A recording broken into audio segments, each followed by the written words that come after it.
এতদিন পরে এসেও আমরা পিলখানা এই যে হত্যাকাণ্ডটা হয়েছে সেটাকে ইউফেমিস্টিকভাবে এটাকে কি বলা হয়েছিল, বিডিআর বিদ্রোহ। পিলখানা একটা হত্যাকাণ্ড, স্টেট প্যাট্রোনাইজ করে একটা ইন্টেনশনালি একটা হত্যাকাণ্ড ঘটিয়েছে এবং সেটাকে দেখানো হয়েছে যে এটা নাকি একটা বিদ্রোহ। আমার বয়স 27 বছর, আমি তখন ক্লাস 5-এ পড়ি যখন এই ঘটনাটা হয়।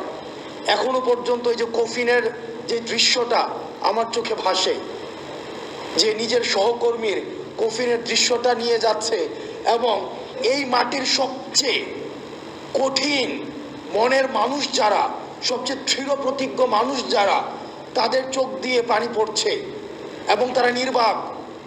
এবং আমার অনেক অফিসারদের সাথে পরবর্তীতে কথা হয়েছে, যখন ইন্টেনশনাল অপারেশনটা ডান হয়েছে তখন হচ্ছে একটা তখন থেকে আমার মনে হয়েছে যে আমার ব্যক্তিগত পর্যালোচনা, এই একটা ফোর্সকে ইন্টেনশনালি ক্রিপেল করে ফেলা হয়েছে, একটা একটা একটা গণ্ডির মধ্যে নিয়ে আসা হয়েছে।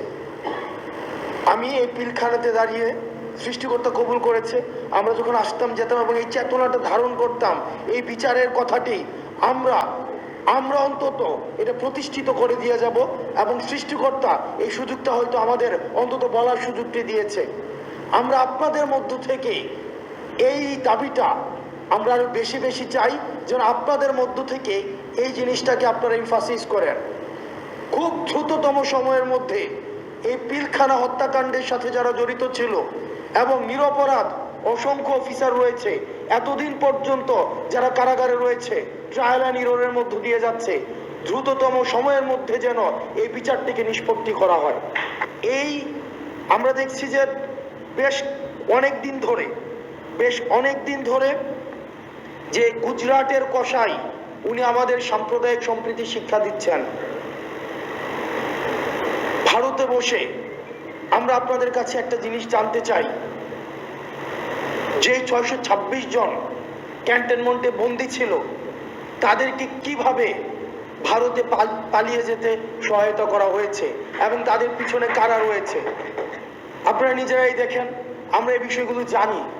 এই বিষয়গুলো 5ই আগস্ট পূর্ববর্তী পুরো সময়টা আমরা এই ঘটনার একদম সাথে আমাদের সরাসরি সম্পৃক্ততা ছিল। মিড রেঞ্জের যে অফিসারগুলো ছিল এবং সৈনিকরা ছিল, কোর্ট মার্শালকে সামনে রেখে জেনারেলের বিরুদ্ধে গিয়ে তারা হচ্ছে ছাত্র জনতার পক্ষে রাস্তায় নেমে এসেছিল। আমরা তাদের প্রতি আমাদের দায়বদ্ধতা অনুভব করি। ইউনিফর্ম পরা যে অফিসাররা রয়েছে, যে সৈনিকরা রয়েছে, আমরা আপনাদের প্রতি দায়বদ্ধতা অনুভব করি।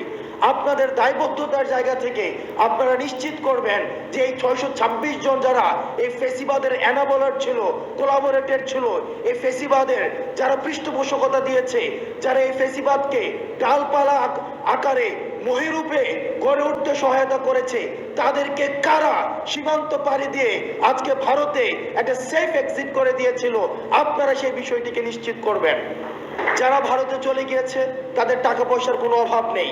আজকে আমি যখন পিলখানায় কথা বলছি, ঠিক এই মুহূর্তে mother of terror Sheikh Hasina ভারতে বসে যিনি জনসভায় বক্তব্য দেওয়ার প্রস্তুতি নিচ্ছেন এবং সেটি আমাদের জন্য লজ্জার।